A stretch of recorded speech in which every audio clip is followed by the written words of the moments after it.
We've got a big one today. I've been away for a while, I know, I'm sorry about that, but I didn't want to deprive you guys of gearing, so I held back on almost all of it. Anything that was non-essential that I could afford to hold off on, I did. So we are going to do a lot of gearing today. This is a roster video, and the way that we break these down, we're going to look at the Marquees and any major unlocks, then the progress towards any of the major projects.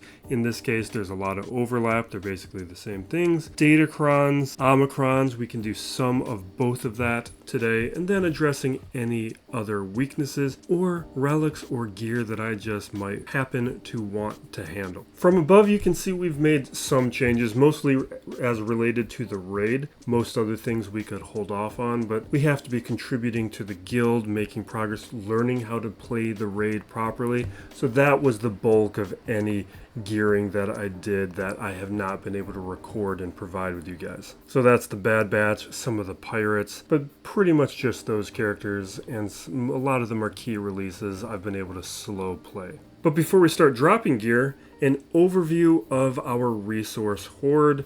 It's been a little bit, so this is looking at multiple projects simultaneously. We have Mace Windu here, Mace Windu. This is Pirate Hondo, GL Ray, and then just a bunch of other relics that I would like to have. These are the lowest priority, and this allows me to shift if I need to, but also to make sure I am efficiently farming what I need, and I'm not just kind of blindly buying things because I think I might need them, and to look out far in advance. Now, Mace Windu, this also includes a couple other characters like SM33, Joe Costanu. These are higher level or higher priority characters that I want to work on so that they're within this column. Hondo here, we have plenty of time on, but this is pretty easy. I was pretty impressed with some of the ease on those requirements. I'll have some other additional thoughts on him that are probably in a video that I've already posted, where I'm just getting everyone caught up on some of my quick thoughts on some of the things that have happened in-game and in the community while I've been away, for those who are interested in some of those thoughts. Ray here, we are very close to, but how I go after older GLs, I'm pretty careful about, but it's been a huge issue within Grand Arena that I am missing her on defense. It puts me at a massive disadvantage. So she is a character I have moved up in priority. Normally these older GLs I have put way down lower, but it's just at a point where that's no longer viable. And then these relics, we'll talk about some of them, probably maybe in a future video. Actually, no, let's do it now. What we have here are a lot of older conquest characters, other journey characters that I would like to increase the gear on to make them a little bit more effective. Some of them are territory battle characters, and some of them are like old legendary characters that I would like to incrementally increase the quality on. And some are just missing relics. Like Vandor is just a character, or Grief Karga characters that would be useful to have at relics that I just don't. And Geo Brood Alpha, that's another one where I use surprisingly regularly for certain C combinations that I've been making do with, but it's in my interest to be able to do that stuff with Datacrons, so we got to finish some of those things. We have all of our recent Marquees here. We have farms on all of the Jedi Master, whatever his name, Jedi Master Mace Windu. All of his requirements are complete. We are now ready. We'll just add a couple of these Let's do the promotions first so that we can add the remaining relic levels. And it would allow me to use his Datacron in next week of Grand Arena, because I probably should have done this before this week of Grand Arena. I do have that Datacron.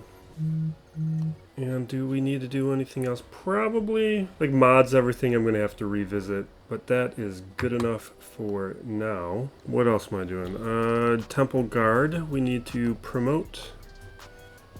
You have these additional relic levels, and this will help a little bit on the raids as well. Raids, I've been doing what, 4 or 5, no, I'm not at 5 yet. I've been doing like 4.5, something like that. So I'm in range of where I need to be. I gotta push it a little bit further. Alright, so that's Temple Guard. But I also don't want to over-invest in some characters until like we have Pirate Hondo, other things going on. And already doing things wrong. Because CG's messed with my head. Now that we can add relics ahead of time. And what's this then? Territory battles? We're not going to think about it. Although territory battle Omis are something I do consider if they were to guarantee an auto. It takes too long. I just want to be able to ignore it. Alright, so that takes care of those requirements. Another character we will in the future revise mods, but it's not something I do in these videos. Maybe it's something we could consider in the future for something. And then add our relic levels here, and we will officially be Mace Windu ready. Okay. Done. Now that takes care of them. Next, we're looking at these pirate Marquees and working towards that major project of Pirate King Hondo, making the same mistakes. Well, him we're going to leave. Did I want to leave this off to experiment with? You know what, we'll leave 1 star off so that we can look at seeing if the CG lets us do the event without starring him up. Now, with Qui-Gold, what do we have here? Territory battles. This one was Territory Wars. Kicks here, we are looking at what? Territory Wars. But we do have a star we can do here, because what happened? Oh, I had good drops from the air battles. That's why Kicks is done. Qui-Gold, we haven't been getting anything. With Brutus, why did I promote? I'm trying to remember if there was a specific reason why I promoted him already. I think I was trying to use him in the raid or something. Otherwise, I probably would have waited. Alright, let's drop these Omegas. And then here we got our Zeta. I'm long past having to care about Zetas. Territory Wars, we can ignore it. We're at Relic 0. Okay. And then Vane. He's 3 stars. We will take him up to gear 12. The tokens have been useless for me because I already had every character at gear 12 minimum. Well, not every character. I have some Night Sisters that aren't, but on purpose. I'm trying to avoid taking them higher, although Marin we're probably going to take to relics. Alright, and then I don't know these pirate kits at all, because we weren't making videos, I was not reading these things. I will need to return to that on my own time. Okay, so Vane, everything here looks good. Then we have another row down here with Silvo, and Silvo, the newest one, we will bring him up. Him, I did go with the 5 packs. We have him now at 4 stars. Through the rest of the Marquee event, we'll be able to get him up to 5 stars. I got lucky with the Era Battle. I got 7 shards of him early, so it's just, I knew it was going to be fairly cheap. Plus, with the last character on these Marquee requirements, I like to, well not, why am I saying it as if this has happened before? This is a new thing because of how CG's handling Era Battles, but also with some of these packs. With the last character on these with the Galactic Legends, I like to push them a little bit further, a little bit faster, so that we don't have to wait on their farm. Because some of these other characters, I don't care what node they land on, by the time that we finish the other characters, they will all be farmed out by the time the other characters hit the Marquee releases. Silvo, though, if we're waiting on him as the final character release, then that means that will be dictating the release schedule of Pirate Hondo for me. When I can access the event will be when his stars get farmed up. So I'm looking to bring that date forward as much as possible. There's much more incentive to do it on him than like Qui-Gold. No reason to do it. Okay, drop these Zetas, remove turn meter there, something about profit, and then over here, Grand Arena. Do I want to just put this on right now? So whenever an enemy with bonus protection up or shield up attacks out of turn, they lose max protection. Okay, that could be very good up against Gungans. Whenever an enemy gains protection up, they are exposed. This all seems very good. And then we have a Hondo condition, which we'll have to wait until later. Okay, we get a revive. This is, even if it's not good now, it will be good later, so there's no reason to wait, at least for me. And then I'll do this on my own time. I'm gonna put all, well, I can just do it now. What am I talking about? Yeah. Okay, so Relic 0, and in the future, probably the next video, we'll be able to take him to 5 stars and Relic 3. I am tempted, though, because now we can shift to other things, because this has tackled major project progress and the Marquee releases. We can address some other things, and one of those things is SM33. And it'll tie into Omicrons, because he is, oh no, these are Territory War Omis. I don't care. Never mind, we are not going to worry about those, but I am going to take him up to Relic 5, because I don't find him to be all that effective at Relic 3. He's dying too quick. And part of that is some of his mechanics, where he's tended to be a little fragile, but I need to reduce some of that. And also just making him more of an offensive threat, because as an attacker that's going to be valuable, but that's good enough for now. We'll see how that impacts my raid performances, hopefully positively. And I'm noticing now we can take kicks up to Relic 0, so we're going to do that. Now this does overlap with the raid, so we're going to take a look at that and just see if there's some gearing that I want to do. And we could do Hondo right now. Just take him up to Relic 9 because that's required. I'm going to do it. I like Hondo. He's just a good character.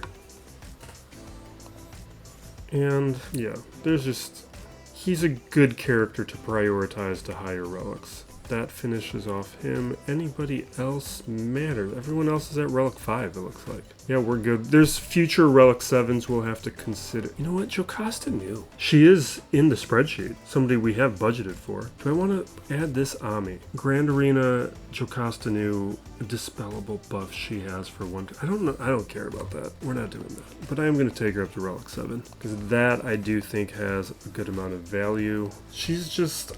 I like her as a character, and I'll probably like her much more with Mace Windu available. Alright, good enough for now. We are firmly in the Cron portion of the video, looking at the Omicrons, looking at the Datacrons. I think what I want to look at in terms of Omis is some of the recent releases where I have only one Omi, and that is going to be Exile. Exile here, I don't even know which one of these I prefer, but we are going to apply one of these because we have 368 Omicrons. I've been holding off. We have plenty of time and excuses to start strengthening these characters. And my interpretation of these is they're both good, but I don't think either is amazing. Like this one's increasing mastery, and they're going to get speed with losing Exile, which that is pretty good, but it's really going to impact like one character at the start of the battle when they can take down. That's pretty good. It's just not amazing, and I'm always looking for like a no-brainer. And this one here, we have the stacking damage based on max health and cooldown reduction on this Daring Advance ability, which is a solid ability, which is this ability. So we're talking about, and it's a cooldown of 3. So basically we use it and you know what? We're going to go with this one first. Part of it is Daring Advance is going to be more valuable the faster Exile is. So it seems like having the character be faster is going to be more important. That other one we will be adding, plus stacking mastery. It's all good. Now all of our Conquest characters have 2 minimum Omicrons. I believe that is the case. So I think what I'm going to do, I'm feeling a little, maybe this is a bad idea. I'm considering Night Sisters. I've always kind of wanted to have the Ventress one, and I don't. And I'm thinking about doing it. Let's just do it. We're going to do that one. And then there's another thing that we're going to do is Spectres. This one's for the guild. The guild has made a request. Like I'm in a chill guild, but a competitive guild. And it is a guild where you do not have to do territory war Omis. They have made a request that we do some. I am going to fulfill that request. And they were asking for both Sabine and Hera. We're just going to do Sabine right now, but I will consider Hera in the future. Everything else here is looking good. Let's do Datacrons. Now with Datacrons, this is something I take very seriously. We have, well, this has been so frustrating. Like, look at how many JTRs I have. I have 3 JTRs, and I have been re-rolling, like I've been trying to get the Night Trooper Cron. You can see I have a lot of Night Sisters here. I have used up all of my re-rolls trying to get Night Trooper, and he's not showing up, which means I haven't been able to, I have 4 JTRs. All these JTRs, this, like, what are the odds that I'm going to be getting 4 JTRs, 2 Paplus? Like, they're always doubling up, and I haven't been able to switch off of them because all of my re-rolls are going towards the Night Sisters trying to get that Night Trooper Cron, and I have way more Night Sister Crons than I can actually utilize. But with Datacrons, we can also look at the characters that can receive these Datacrons and their squads. Now Inquisitors, it's fine, we don't need to think about them, plus I have all of them. We have all the Inquisitor Crons. Night Sisters, we have everything but Night Trooper. Resistance though, this is more like this also doubles up with the long-term project of Rey, but also Pirate Hondo with Rey's scavenger. So taking her up to higher relics is something that makes sense right now. I don't want to go too far because we are still working on my signal data, but I mean, really, what was my deficit? So as we look at this again, you can see my signal data is actually in a pretty good spot. It's really the greens. I think we have so much time that we can actually do it. And we're actually doubling up because we're counting it twice between these two rows. So it's actually less. Yeah, so that means we're definitely going to take her up to Relic 7. That'll finish off another requirement for Rey, get us that much closer, but also get us closer to Hondo. And maybe if we ever get a chance to reroll, we can use this Datacron. And it also makes our fleet better. I do use that fleet quite frequently. Smuggler Chewie's another one that double ups with Hondo, but I'm not going to raise him until we finish the Rey. Well, I guess it depends on what order. I'll be shocked if I don't have Rey before Hondo at this point, because I have 4 characters left. Really, I should just do it. God, I might. You know what, we'll do that in the next video. I think it's time that we just do it. We have everything where it needs to be except for signal data. And we definitely have enough time to make up for the signal data that I've prioritized for Hondo before Hondo even gets released, or before I can access him. Now for these other Datacron related characters, I'm not touching the Ewoks. We are not going full Ewoks. There's no reason to do it, and until CG gives me a proper reason, I don't care, not for Datacrons. But related to the Resistance, we have Zori, who is a character that, because she's not a Rey requirement, I haven't taken her up to Relics, but now that she can have a Resistance Cron, we should just do it. Or she can't have the Cron, but the squad. We want the squad to be able to have it and use it. So for the moment, Relic 3... God, we are stupidly close to Rey right now. I'm looking at my notes. It's almost like, why not? But I think it's better for the next video. It gives us something to do. And we've already done a ton in this video. Now, the only things that we need to address now are any remaining weaknesses. This video is already over 20 minutes, so maybe we hold off. But I do want to consider, are there particular characters like a Brood Alpha that I want to do today? And I'm leaning no. I think we're good. This was a big one. Next video, maybe we can start tackling a few of those things. But we are back now from the unplanned hiatus. We have the new computer set up. We have a little bit more flexibility within my schedule where I'm not going to be as busy, so I'm going to be trying to do a lot more videos, kind of rebuild the momentum that we've lost during this time. But thank you for watching. Be excellent to each other, everybody. This is still Plays Galaxy of Heroes.